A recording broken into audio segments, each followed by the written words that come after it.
दोस्तों, प्राचीन काल से गैलीलियो के दूरबीन आविष्कार करने की बात हम सटीक तरह से जान पाए थे कि अंतरिक्ष पर हमारी सौरमंडल में जितने भी ग्रह हैं उन सभी ग्रह सूरज के चारों ओर ऑर्बिट करते हैं, जो कि इन सारी ग्रह टाइम के कैलकुलेशन में निश्चित रूप से स्पीड, डिस्टेंस और एक जैसी एक ही तरफ हर कोई ग्रह सूरज के चारों ओर परिक्रमा करते हैं।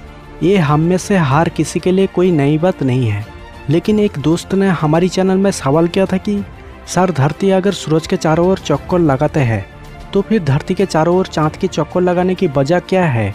ये सवाल सुनने में तो उतनी भी जटिल नहीं लगता, फिर भी समझने में इसके अंदर की बातें शायद आपको उतनी भी आसान ना लगे, क्योंकि ज़रा सा एक कॉमन बात को गौर कीजिए। हम सब कोई जानते हैं मोबाइल फ़ोन में एक दूसरे के साथ बात किया जाते हैं, लेकिन ये सोचिए आखिर कैसे आपके बात को एक जगह से मीलों दूर दूसरे के पास ट्रांसपोर्ट किया जाते हैं। ये हुई ना समझने वाले बात। तो इसीलिए आज की टॉपिक में हम यही बात करेंगे कि कोई ऑब्जेक्ट पृथ्वी अगर किसी मैन ऑब्जेक्ट सूरज के चारों ओर चक्कर काट रहा है तो दूसरी ऑब्जेक्ट चांद सूरज की चक्कर ना काट के पृथ्वी के चक्कर क्यों काटती है। ऐसे में पृथ्वी और बाकी ग्रहों की तरह चांद को भी डायरेक्टली सूरज के चारों ओर चक्कर काटना चाहिए था, राइट? पर ऐसा क्यों नहीं, जबकि इन सभी के एक ही वजह है सिचुएशन या परिस्थितियाँ। यहाँ पे हम सिचुएशन की बात क्यों कहा ये आपको आगे समझ आ जाएगी। तो जैसे कि हम सभी पेस लवर आप तो जानते आए, पेस में हारो ऑब्जेक्ट ऐसा ही नहीं लटका है, इसके पीछे छिपी है न्यूटन की वो थ्योरी, कोई चीज़ को ऊपर छोड़ने के बावजूद भी नीचे वापस आके ज़मीन पर गिरने की कॉन्सेप्ट। ये कॉन्सेप्ट को आइंस्टाइन ने अपनी कैलकुलेशन में दिखाया ग्रेविटी के नाम से। ग्रेविटी क्या है इसके बारे में हम पहले कई वीडियो में बात कर चुके, जो कि ग्रेविटी और कुछ नहीं, ये एक तरह की फोर्स। अगर आपके पास एक समांतराल फ्लेक्सिबल प्लेट है, उस पर पानी डालते हो और कहीं पर थोड़ी सी दबाव दे के ढाल बनाते हो, तो उस ढाल वाली हिस्से में सारी पानी एकजुट होने लगेगी।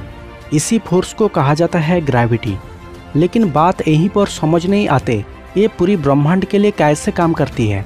बेसिकली पेस खुद के प्रॉपर्टी और यहाँ हर ऑब्जेक्ट या मैटर हर कुछ समाया हुआ है पेस के स्ट्रक्चर के ऊपर। तो इस स्ट्रक्चर के ऊपर हर कोई ऑब्जेक्ट अपनी मास भर या डेंसिटी के ऊपर डिपेंड करके खुद से एक ढाल या कर्वेचर बनाया।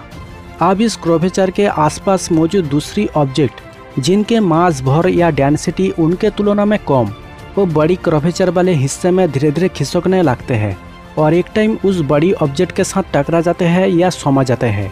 पर अगर किसी ऑब्जेक्ट को पूरी तरह खींचने में सक्षम ना रहा तो फोर्स की दबाव की वजह से वो ऑब्जेक्ट दूसरी ऑब्जेक्ट के चारों ओर घूमने लगते हैं।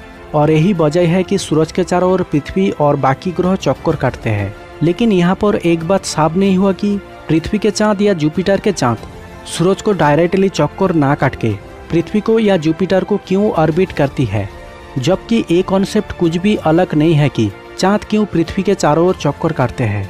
कॉन्सेप्ट वही है ग्रेविटी के वजह से। जैसे कि हम पहले जाना, ब्रह्मांड के हर ऑब्जेक्ट के पास अपनी खुद की ग्रेविटी होती है।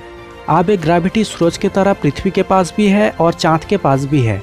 जब पृथ्वी के जन्म हुआ था तो अब कई सारे एस्ट्रॉयड और मैटर की टक्कर से गैस, डस्ट या धूल बाहर बिखर गया था।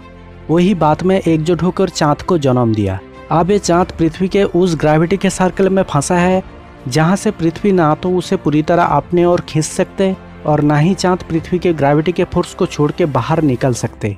इसी फोर्स के दबाव की वजह से चांद पृथ्वी के चारों ओर घूमने लगते हैं और पृथ्वी सूरज के चारों ओर। इसीलिए यहाँ सारा कुछ डिपेंड करती है परिस्थितियाँ या सिचुएशन पर। दूसरे की तरह मैं भी आपको पहले बता सकता था कि चांद पृथ्वी के चारों ओर घूमती है ग्रेविटी के वजह से, बट उसके जगह हम यहाँ पर बात किया सिचुएशन या परिस्थितियाँ को लेकर, क्योंकि समय के गतिधाराओं में हर ऑब्जेक्ट की सिचुएशन बदलते रहती है और उस हिसाब से हर ऑब्जेक्ट के लिए काम करती है ग्रेविटी। तो आप तो आप समझ गए होंगे कि हम ग्रेविटी के जगह सिचुएशन के बात क्यों की।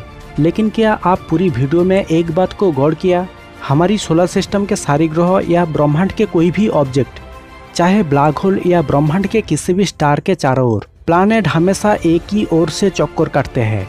परंतु पूरी यूनिवर्स में ऐसा कोई ऑब्जेक्ट नहीं मिला जो दूसरी ऑब्जेक्ट को विपरीत ओर से चक्कर काट रहा हो। पर आखिर ऐसा क्यों नहीं, इसके बारे में हम दूसरे किसी वीडियो में जानेंगे। फिलहाल इस सवाल को लेकर आपके पास कोई नॉलेज है तो हमें कमेंट बॉक्स में बता सकते। साथ में वीडियो को लाइक, शेयर और चैनल को सब्सक्राइब करना ना भूलें। दोस्तों मैं मिलूंगा फिर से और एक नई साइंस वीडियो के साथ। तब तक के लिए जय हिंद, वंदे मातरम, आपकी दोस्त शिव प्रसाद।